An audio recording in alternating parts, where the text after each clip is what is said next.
4급 장애인이에요. 장애인. 물론 이제 겉으로 봐서는 표시가 안 나는데. 그러니까 저도 이제 나름대로 뭐 과학도 공부하고 인문학도 공부하고 신학 여러 가지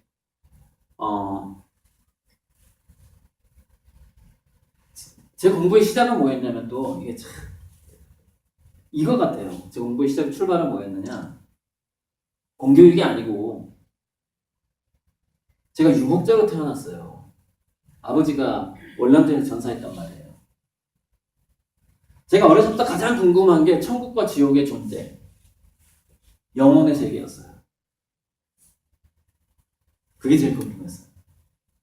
그러니까 제가 가장 먼저 읽기 시작했던 것은 각 신화와 종교에 관한 책들이었어요. 그러니까 그런 거는 이미 중학교 때부터 고민을 하기 시작한 거죠. 삶과 죽음 이런 거에 대해서. 정말 궁금했어요. 정말 궁금했고 목사님한테 계속 질문했고 교회를 다니는 동안 잠깐 다니는 동안 그때는 어떤 목사가 그러는 거예요.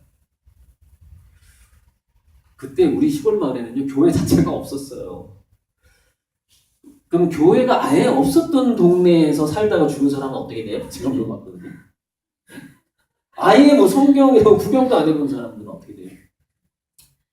지옥 가는 거지 뭐 이러는 거예요. 아주 대답이 너무 간단해. 지옥 가 있는 거지 뭐 이러는 거예요. 예수 천국 불신 지옥이야 뭐 이런. 와. 그래서 지옥 가 있는 줄 알았어요, 저는 아버지가. 되게 슬펐죠. 그때가 초등학교 6학년 뭐 중학교 1학년 이때니까 충격받죠. 근데 그 목사님이 저한테 해줬던 건 뭐냐면 그게 아닐 수도 있다라는 의심을 준 거예요. 저한테. 그게 아닐 수도 있다. 근데 이런 게 있어요. 애들이요. 이 중에서 이제 특정 종교에 푹 빠져 계신 분들이 있을 거예요. 그런데 특정 종교에 푹 빠져 있다면 반드시 애들한테는 신화 공부를 동시에 시켜야 됩니다. 종교 공부만 시키면 애들은 어떤 애가 돼버리냐? 질문이 사라지는 애가 돼요. 질문이. 근데 미래 사회에서 인공지능 시대의 우리 아이들은요, 할 게 질문밖에 없어요. 질문밖에. 기독교 환경에서 애가 고등학교까지 풀로 보내잖아요? 그럼 뭐에 약해질까요? 면접 볼 때 약해집니다. 자소서는 뭐 어떻게 잘 쓸 수 있어요. 봉사활동하고. 문제는 면접이에요.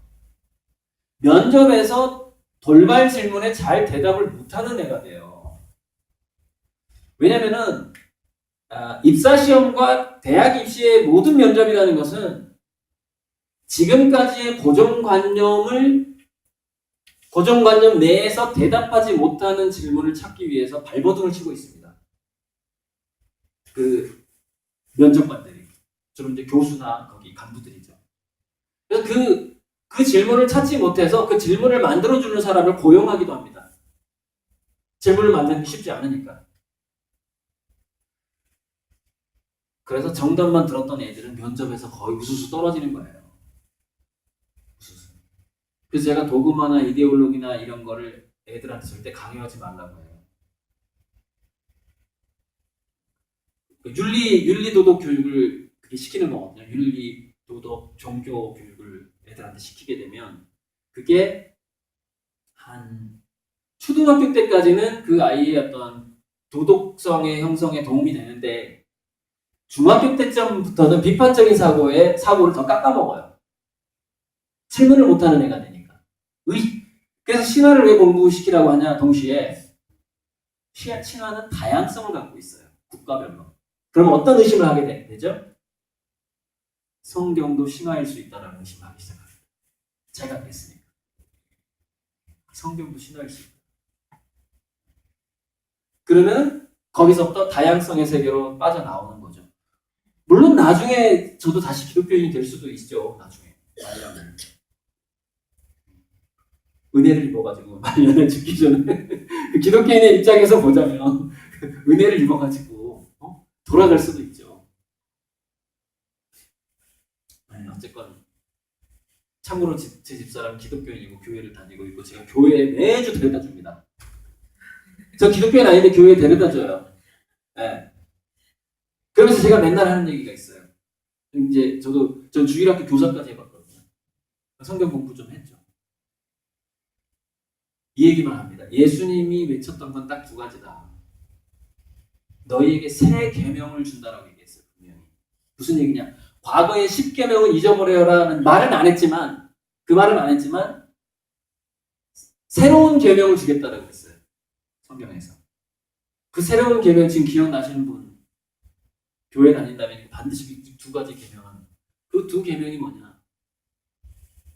하나님을 경외하고 사랑하고 경외하고 내 이웃을 내 몸처럼 사랑하라. 이거 두 개만 줬습니다. 그리고 갔어요.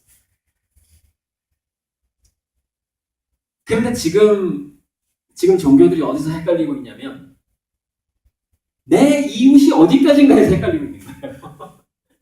그러니까 내가 내 몸처럼 사랑해야 되는 대상이 자기 교회에 있는 신도밖에 없는 사람도 있어요.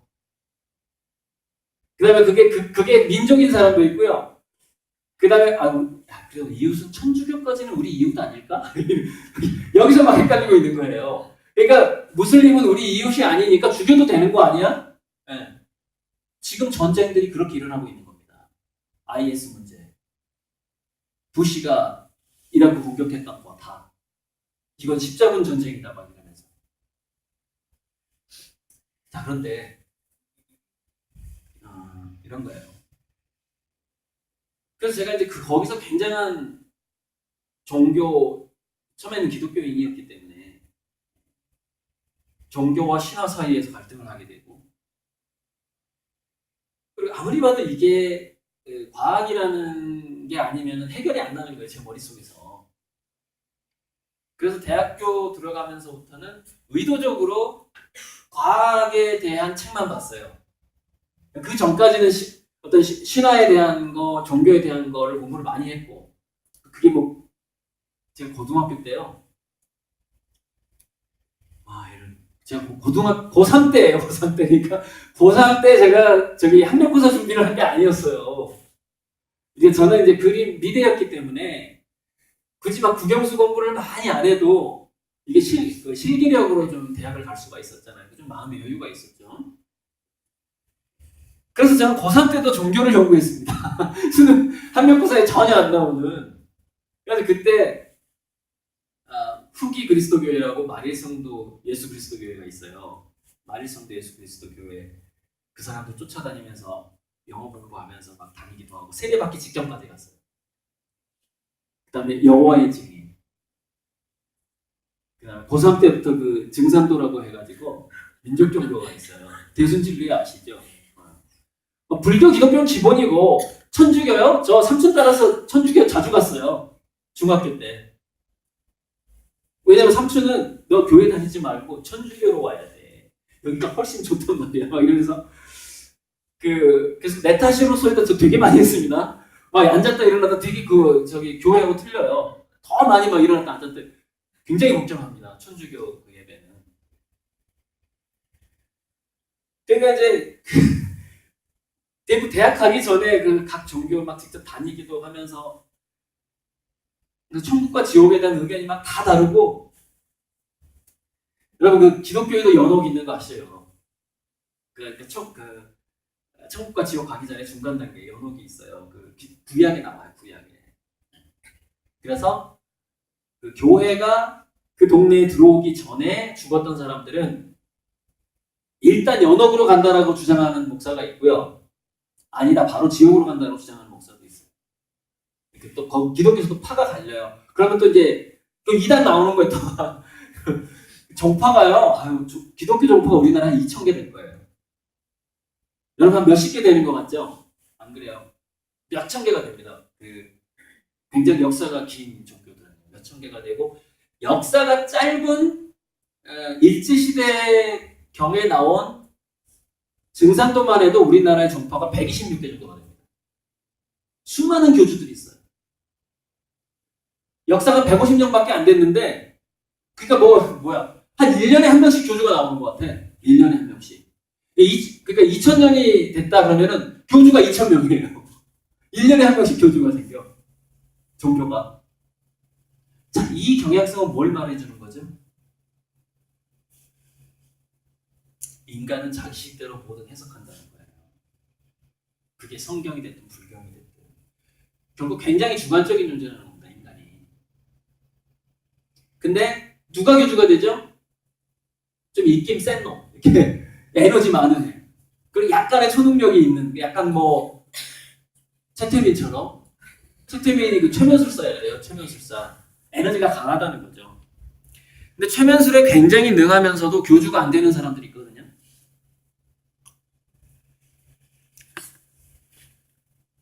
최면술은 굉장히 그 능력이, 영적 능력이 많은데 교주가 안 되는 사람들은 대부분 어떤 일을 하게 될까요?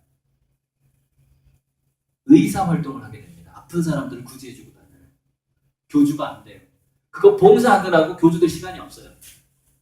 아픈 사람들 심리 치료해주고 육체 치료해주더라고요.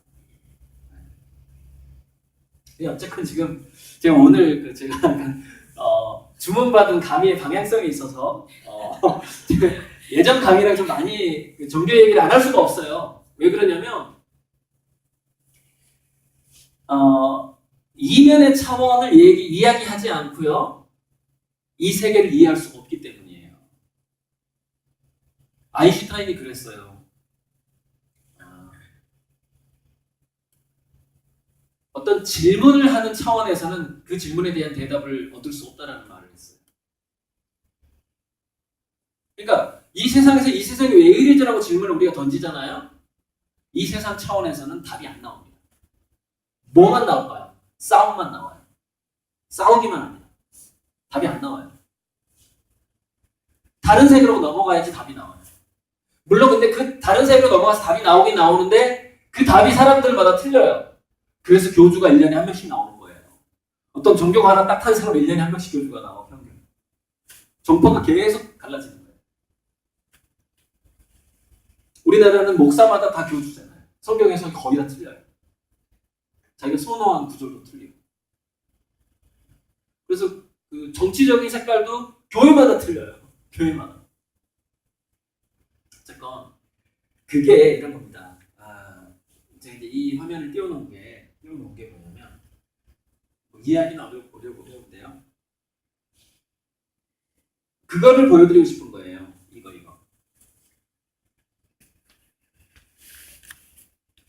이 현상계라는 것은 빈산의 일각에 불과하다는 것을 알아야 돼요. 느껴야 돼요. 이 지구가, 우리 물질이 그 아래에 아주 거대한 빙산이 있고 빈각만 약간 나와 있는 거고요. 이거를 과학자들이 드디어 밝혀낸 거예요. 제가 아까 대학교 가서 그 과학책을 읽을 때 얼마나 행복했는지 몰라요. 그 신화하고 종교에서 이야기한 것들이 과학에서 밝혀지기 시작한 거예요. 그게 1990년 이후에 급속도로 밝혀지기, 물론 한 100년 전부터 밝혀지긴 했는데, 그게 우리나라에 이제 그 번역서가 들어오고 알려지기 시작한 게 이제 얼마 안 됐죠. 그게 평행우주론이라는 건데, 그 양자물리학에서 더 깊이 들어가면 평행우주론이라는 건데, 하버드 대학에서는요, 1970년대부터 평행우주론 강의가 있었고요. 그때 평행우주론을 강의했던 교수의 강의실에 애들이 꽉 찼었습니다.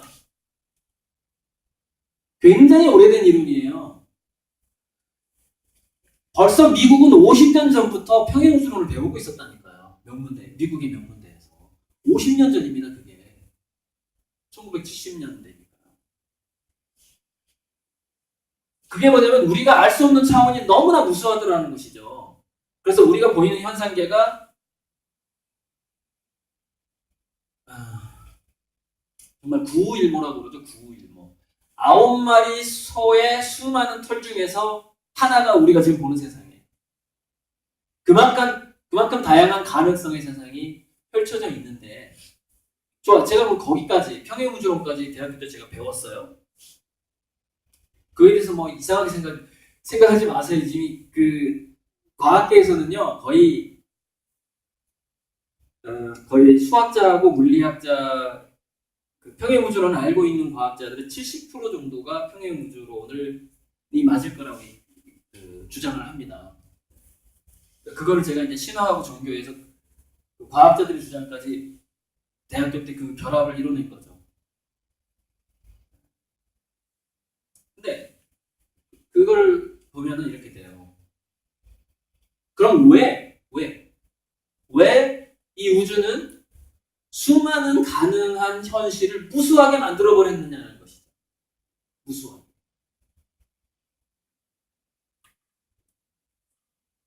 그 이유가 있는데요. 이것도 다시 신화로 넘어가야 됩니다. 제가 거기에 대한 대답을 어디서 찾았냐면 2004년에 영화로 나왔던 닐 도널드 월시가 주인공인데 신과의 대화라는 영화가 나왔었어요. 그래서 그 이후에 제가 닐 도널드 월시 책을 한 9권인가 되는데 그걸 다 읽었거든요. 그게 무슨 얘기냐면 이제 이 닐이라는 사람이 자동 새벽 4시 반에 갑자기 내가 신이다 그러면서 신의 음성이 들리기 시작하는 거예요. 막 신을 원망했던. 이 과정이 브루스 올마이트라는 영화에 브루스가 그게 그 영화 배우 있잖아요. 되게 연기 잘하는. 막 신을 막 원망해. 하늘에다 막 삿대질하고 했더니 신이 그럼 좋아. 내가 너한테 일주일 동안 신이 될 수 있는 권한을 주겠다 해가지고 나랑 우리 입장 바꿔서 한번 생각해보자. 너 그러면 이 순간부터 신해 딱 하는 거예요. 그 영화 보면 나와요. 그래가지고 이 브루스가 자기가 신이 됐기 때문에 하늘의 별도 달도 막 다 움직일 수 있는 거예요. 그래서 그날 밤 자기 그 아내랑 분위기 있는 와인 파티를 열고 싶은 거예요. 그래서 달을 좀 끌어당깁니다. 최근에 슈퍼문 있잖아요. 지진 2번 났잖아요. 달이 더 커 보이면 좀 낭만적일 것 같아. 그래가지고 달을 딱 끄집어 당겨요. 그랬더니 전 세계에서 지진 나고 난리가 나. 수많은 사람, 수억 명이 죽습니다. 자기 와이프랑 그 와인 한 잔 멋지게 마시려고 했는데 수억 명이 죽어요. 전 세계적으로. 그걸 보게 돼요. 그래가지고 또 하나 재밌는 거 뭐냐. 수많은 사람들이 신할 때 소원을 빌잖아요. 근데 문제가 있습니다. 여러분 호랑이 기도 최근에 좀 제가 들었는데 호랑이를 만났는데 호랑이를 피하게 해주세요라고 인간은 기도를 했고 호랑이는 일용할 양식을 주셔서 감사합니다라고 기도를 했대요. 그래서 그 사람이 호랑이한테 잡혀 먹었는데 그래서 그 이야기의 결론은 뭐냐? 기도는 감사 기도가 최고다. 뭐뭐 하게 해주세요라고 안 들어준다는 거예요 신이. 근데 감사합니다 하면 들어준다는 거죠. 그래서 호랑이가 이겼다는 거예요. 기도 방법 틀려가지고. 근데 이 이야기는 굉장히 재미있는 진실을 담고 있습니다. 실제로 기도는 감사 기도를 해야만이 잘 이루어져요. 아무튼 그런 증거를 찾으려면 엄청나게 찾을 수 있어요. 그러니까 어쨌건 소원이 문제가 뭐냐면 그 브루스가 하나님이 딱 되고 나서 보니까 전 인류의 소원이 모순되는 거예요. 나는 제가 좀 망했으면 좋겠어요. 그런데 나는 제가 좀 망했으면 좋겠어요. 이러고 있는 거예요. 누구 소원을 들어줘야 될지 어떻게 할 수가 없는 거예요. 이슬람은 결국 신은 하나일 거 아닙니까? 그러면 무슬림은 기독교인들을 싹 없애주세요 그러고 기독교인들은 저 사탄들 싹 없애주세요 이러고 있어요. 누구 말을 들어줄 거예요? 그래서 신이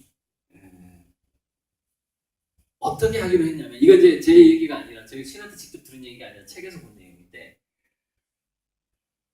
그 유체 이탈로 천국과 지옥을 그 사람이 한 20번인가 왔다 갔다 했대나 하루에 20번일 수도 있어요. 굉장히 책을 많이 남겼습니다. 천국과 지옥에 대해서. 그 사람이 천사한테 물어봤어요.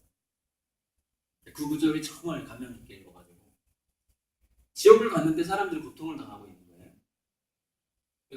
검색어는 스웨덴보르 이렇게 검색이 되는데 물어봅니다. 천사한테 왜 지옥을 굳이 놔둡니까? 지옥 좀 없애면 안 돼요? 천국만 놔두면 안 돼요? 이래요.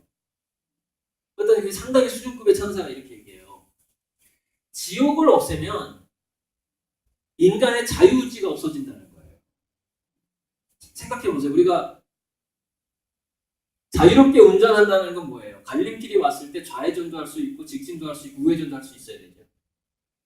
방향을 선택할 수 있어야 되죠.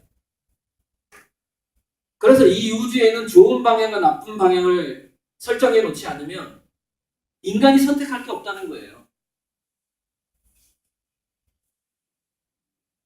이게 뭐냐면 자녀 교육으로도 바로 들어갑니다.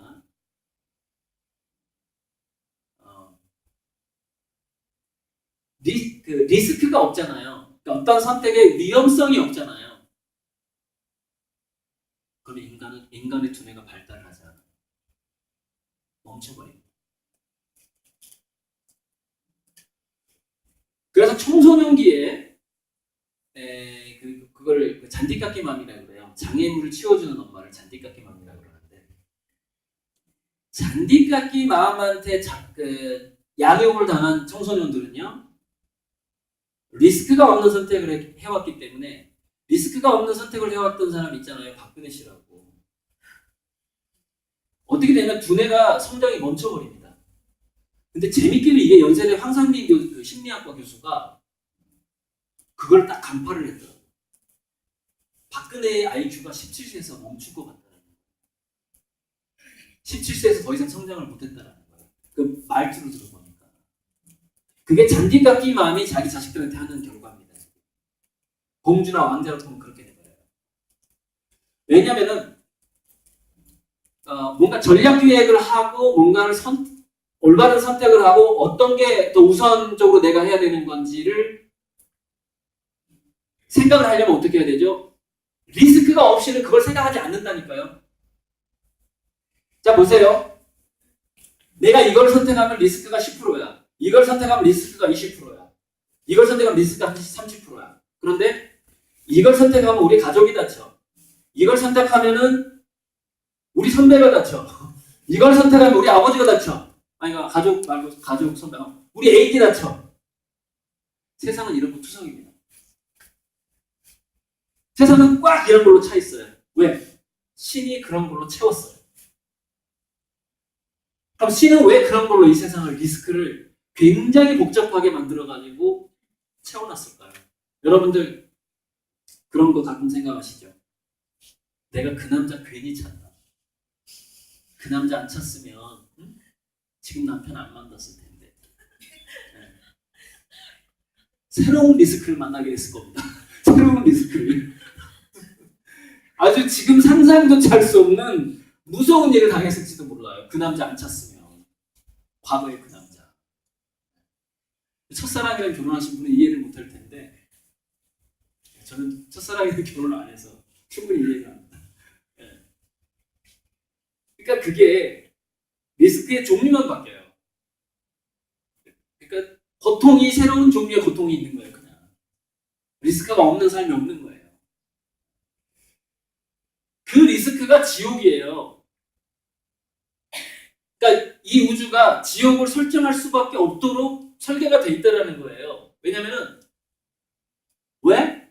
인간이 자유를 원했으니까요. 그 원인은. 여러분 다 구속당하기 싫어하실걸요? 예를 들어 돈 쓰는 거. 이 중에서 아마 그 남편의 월급 통장을 가지고 계신 분 있을 거예요. 기분 되게 좋을 거예요. 그 남편은 기분 되게 나쁩니다. 그 남편은. 자율권이 없잖아요. 자율권이 돈 쓰는데. 굉장히 불행하게 느껴요. 인간은. 동물도 그래요. 동물도. 똑같아요. 동물들한테요. 쥐 실험 중에 정말 재밌는 실험이 쥐의 몸에 좋은 영양분을 한쪽 그룹은 먹고 싶을 때 먹게끔 해놔요. 이게 쥐가 건드려야만 이게 나오게 돼 있어. 한쪽 그룹은 시간을 딱 정해가지고 사람이 쥐한테 먹여줘. 이렇게 주사기로.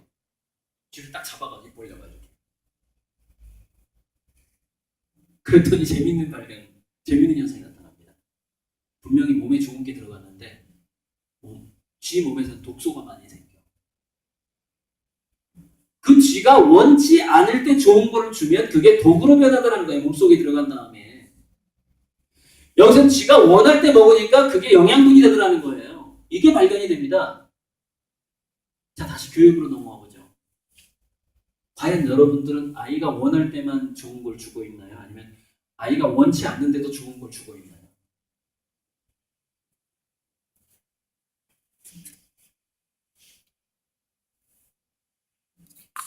인간한테 똑같이 적용됩니다. 이게. 단 뭐냐? 쥐한테는 그게 몸속에 독소로 결과가 나오는데 인간한테는 어떻게 나오냐면은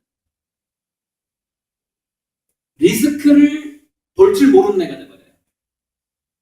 리스크를. 이 세상은 원래 리스크가 꽉 차 있는데 그렇게 살게 된 이유를 이제 다시 한번 제가 보충 설명할 거고 그걸 못 보는 애가 되더라는 거예요. 이것도 조사를 했어요. 미국에서. 성공한 혁신 벤처로 성공한 사람들의 과거 히스토리를 또 다 조사했습니다. 그랬더니 겉보기에는요 별 차이가 없어요. 겉보기에는 이렇게 나타나요. 얘는 처음에 사업했는데 성공했어. 얘는 2번 망하고 성공했어. 얘는 3번 망하고 성공했어. 얘는 4번 망하고 성공했어. 그러니까 겉보기에는 좀 어떤 놈은 창업하자마자 성공하고 어떤 놈은 3번 말아먹고 성공하네. 그래서 다르죠. 근데 인생 전체를 조사해보니까 똑같이 나옵니다. 놀랍게. 처음에 창업해서 성공한 사람은 10대 때 방황을 엄청 많이 해요. 10대 때. 그게 창업의 형태가 아니었을 뿐이에요. 창업의 형태가 아니었을 뿐이야. 무슨 얘기냐? 방황의 총량이 똑같더라는 거예요. 그러니까 10대 때 방황을 안 해보고 나중에 창업을 하면 얘는 회사를 말아먹으면서 방황을 하더라는 거예요. 회사를 말아먹으면서. 똑같아. 어떤 횟수가, 리스크를 맞이하는 횟수가 똑같더라는 거예요. 무슨 얘기냐? 인간이 리스크로부터 벗어나는 길은 리스크와 맞서는 방법밖에 없다라는 겁니다. 10대 때 내가 잔디깎기 마음이 돼가지고 얘를 리스크를 피하게 해주면 언제 말아먹을까요? 40대, 50대 때 집안을 말아먹습니다. 똑같아. 그러니까 리스크를 당해야만 하는 총량이 똑같다고요. 리스크를 벗어나기 위해서는. 제가 그런 비유를 쓰는데 우리 인생은요 미로하고 똑같아요. 일단 들어오면은 출구를 향해서 갈 수밖에 없는 거예요. 출구를 향해서 헤맬 수밖에 없어요. 헤매는 다 똑같아요. 근데 단편적으로 잘라서 보면 다양성이 있을 뿐이에요. 그게 성공한 벤처기업 연구에서 나온 결과입니다. 그 CEO는 방황의 총량이 비슷하더라고요. 여러분, 트럼프 얘기 다시 돌아가면 트럼프 아버지가 트럼프를 어떻게 교육시켰을까요? 트럼프 아버지가 부동산 건물 지어가지고 팔아먹던 사람이거든요. 독일에서 건너온. 트럼프한테 신문 배달 시켰고요. 공사장에 와서 공사장에 떨어지는 모든 못, 쇠붙이를 줍게 만들었습니다. 어렸을 때. 그 부잣집에서.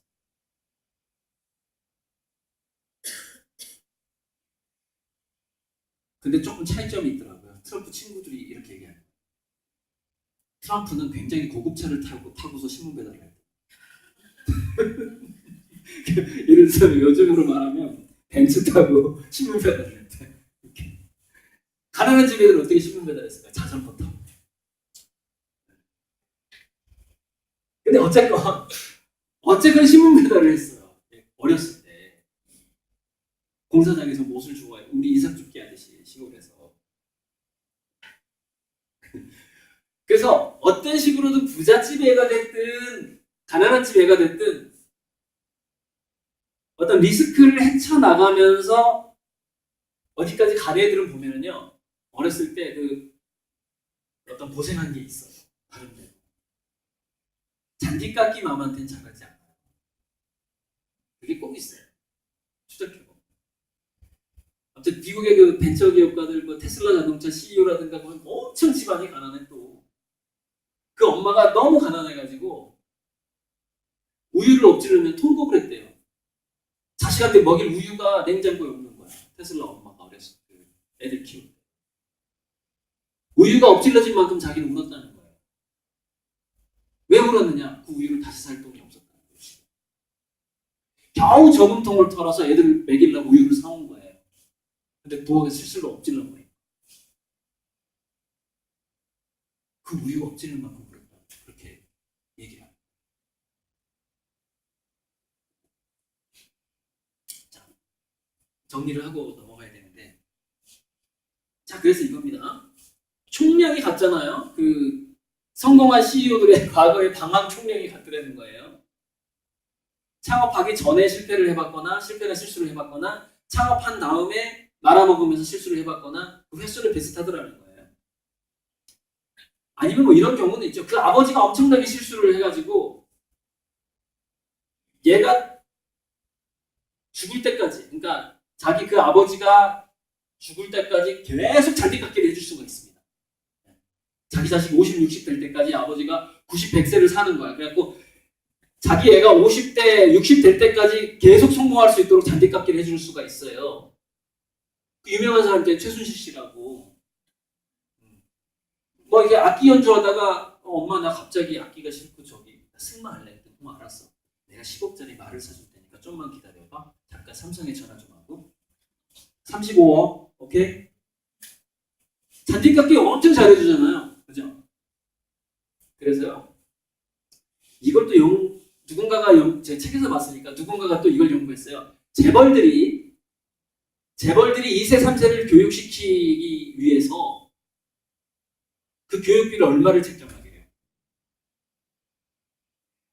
우리 얘가 40 되기 전에 얘를 진짜 인간으로 만들어서 내가 사업체를 물려줘야 되겠다.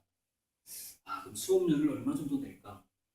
얼마를 책정하냐? 50억을 책정해야 됩니다. 50억. 이 50억을 어떻게 책정을 하냐? 사업을 최소한 3번, 4번 말아먹게 만든대요. 의도적으로. 그게 매몰 비용인 겁니다. 그러니까 이런 거예요. 얘가 50억을 말아먹으면서 부하 직원하고 갈등을 겪고 투자에 계속 실패하다 보면 뭐가 생기죠? 리스크 총량이 같아지잖아요.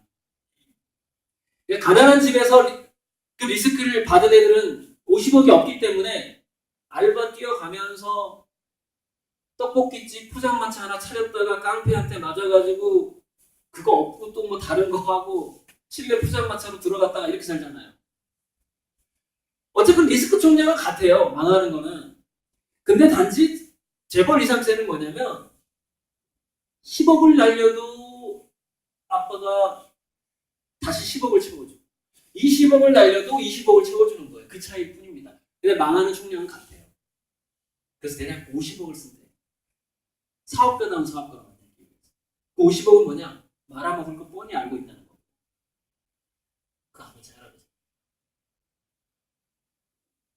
제가 어제 인천 남구에서 재느낌을 하면서 얘기를 했어요. 이게 굉장히 중요한데 이거 넘어가고요. 이거 마무리하고 넘어갈게요. 마무리하고 방금 이 얘기 리스크 총량에 대한 것을 자녀 교육하고. 자, 이게 무슨 얘기냐면 표면적으로 다르지만 이면적으로는 리스크를 체험한 총량이 같다라는 이야기죠. 근데 신이 이 지구를 만들 때도 그렇게 만들었다라는 얘기가 자꾸 나옵니다. 그 천사라든가 신하고 대화하는 사람들이 입을 통해서. 뭐냐면 이 빙산, 지구상에서는 사람들이 팔자가 다르고 외모가 차별이 생기고 팔자가 차별이 생기고 뭐 외모, 키, 뭐 그다음에 그 아버지가 어느 정도의 재력이 있는 집에서 태어났냐 뭐 여러 가지 조건들이 굉장히 다르게 태어나는데, 그다음에 장애를 안고 태어나느냐, IQ가 몇으로 태어나느냐, 굉장히 다양하게 태어나는데 이면 세계로 딱 들어가니까 완벽하게 똑같다는 거예요. 똑같아. 그 존재 가치가 똑같을 뿐만이 아니라 이게 이제 13층이라는 영화에서 얘기하는 건데 이면의 세계로 딱 넘어가잖아요. 그러면 역할이 바뀌어 있더라는 거예요. 지구상에서 전응아와 장애인으로 태어나 있으면 그 사람하고 연결된 이면의 존재는 굉장히 높은 급의 천사더라는 거예요. 그래서 저는 이런 얘기가 막 나옵니다. 신화라든가 그 채널러를 통해서. 그러니까 신이 불균형을, 이 지구상에서 불균형을 만든 이유는 아까 그 얘기가 넘어갔구나. 자, 남편의 월급을 엄마가 통제하면 기쁘잖아요. 그래서 인간들이 자유를 원했거든요. 근데 인간들이 자유를 누리려면 리스크가 있어야 되고 보상이 있어야 되는 거예요. 그래서 내가 어떻게 선택하느냐에 따라서 굉장히 다양한 경로, 다양한 결과가 있어야만이 인간은 자유를 누린다라는 느낌을 갖게 되거든요. 근데 이 우주는 불평등을 되게 싫어해요. 그거는 에너지 법칙에 맞지는 않거든요. 그래서 이 우주는 계속해서 엔트로피 상태로 간다는 거예요. 열평형 상태. 불균형이 없는 상태를 이 우주는 좋아한다니까요. 이 우주의 99.999%는 엔트로피 상태입니다. 불균형이 없는 상태예요. 에너지 흐름이 없어요. 딱 정지되어 있어요.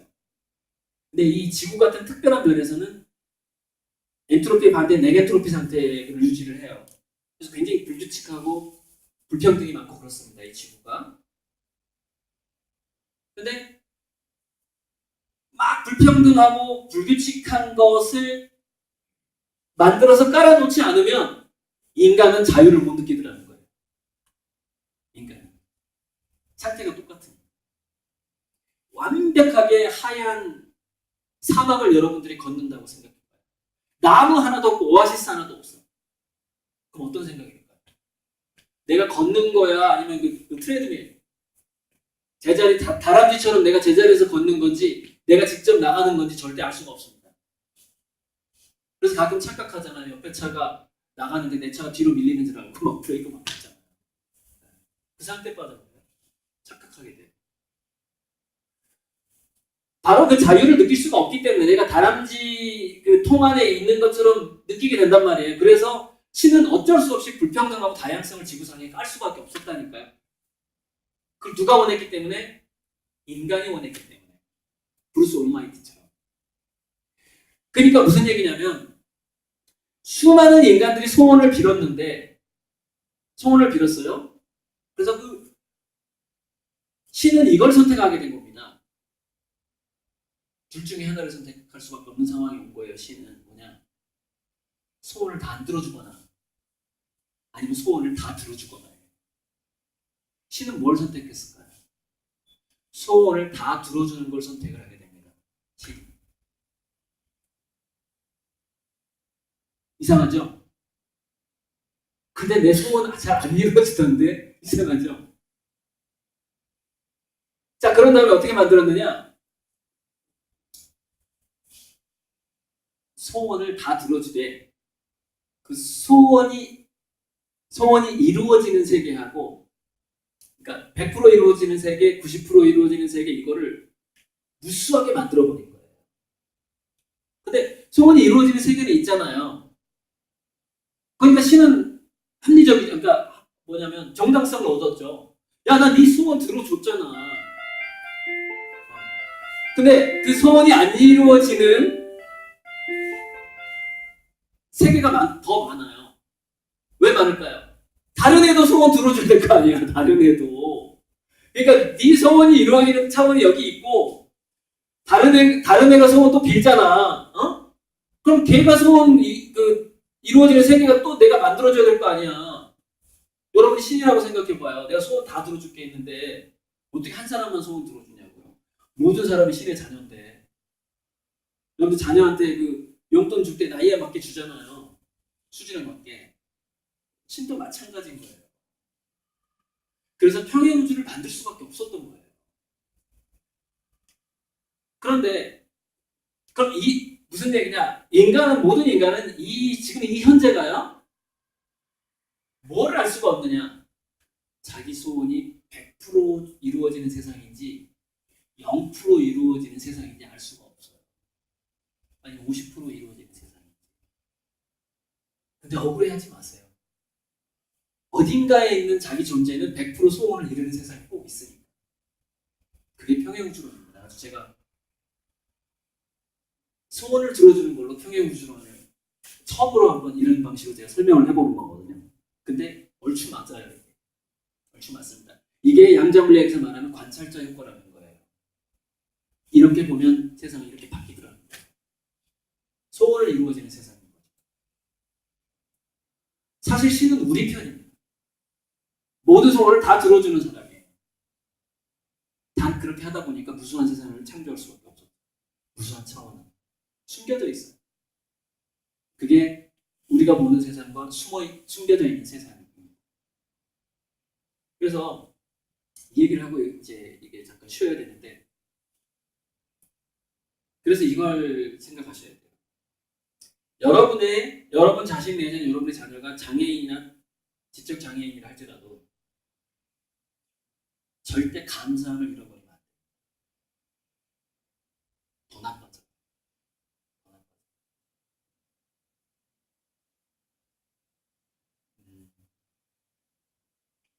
현재의 모든 상태는요, 자기 소원이 이루어진 상태예요. 자기 소원이. 다 그렇게 안 보일 수는 있어요. 그렇게 안 보일 수는 있었는데 신으로서는 최선을 다한 상태입니다. 지금 상태. 아주 공평한. 단지 그게 복잡하기 때문에 단편적으로 봤을 때 다 달라 보이죠? 네, 똑같아요. 전체적으로. 완전히 평등해요.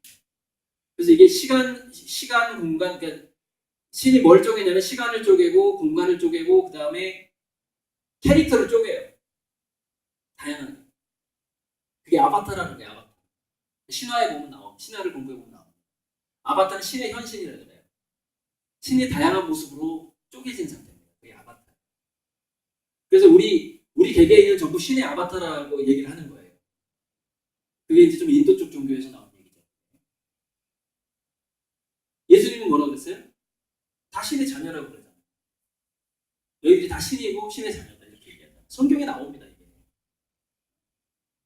불경에서 뭐라고 그래요? 심지어 이런 얘기가 나와요. 마귀도 원래 부처다 이런 얘기가 나옵니다. 마귀가 원래 부처다. 전 세계 모든 신화, 모든 종교가 완벽하게 한 가지 결론을 얘기해요. 아바타라는 거예요. 전부. 근데 과학 쪽에서도 그렇게 얘기합니다. 우리가 원하는 대로 다 이루어졌는데 단 이 차원은 우리가 이제 협상을 할 때 우리가 경험하는 차원은 어쩌면 우리가 원하는 것에 맥시멈 소원이 이루어지는 것이 단 1%밖에 안 될 수도 있어요. 근데 그거는 소원이 이루어진 상태입니다. 그게 어쩔 수 없이 그게 신의 최선이에요. 이 상태는. 그래서 그 감사함을 절대 간직을 해야 되고 벽돌얘기 플러스 해가지고 마무리 짓자면 인공지능 4차 산업혁명 늑대의 바람이 다가올 때는 누가 먼저 좌절을 당하냐? 머리가 좋은 놈이 먼저 망가지기 시작합니다. 득세했던 사람과 갑자기 그 비유가 생각나네. 높은 자리에 앉지 말라고. 성경에 높은 자리에 앉으면 끌어내릴 거라고. 앞으로 다가오는 시대가 그런 시대. 약간 겸손하게 아래에서 벽돌을 잘 만들 필요가 있어요. 지금 세상에. 그래서 소비를 현실적으로는 그걸 소비를 줄여야 되고요. 자녀 교육에 투자하지 마시고요. 이거 잠깐 쉬었다가 제가 할 얘기가 뭐냐면 자녀 교육에 있어서의 이 리스크를 현명하게 넘어가는 방법은 뭐냐면 일찍 아주 아이가 어려서부터 그 리스크 총량을 늘리는 방법을 생각하는 게 인공지능 시대의 벽돌집을 쌓는 방법이에요. 잠시 쉬었다가 그 얘기 들어갈게요. 쉬시죠. 이 마이크 완전 갈아야 돼 지금. 다 떨어졌어요.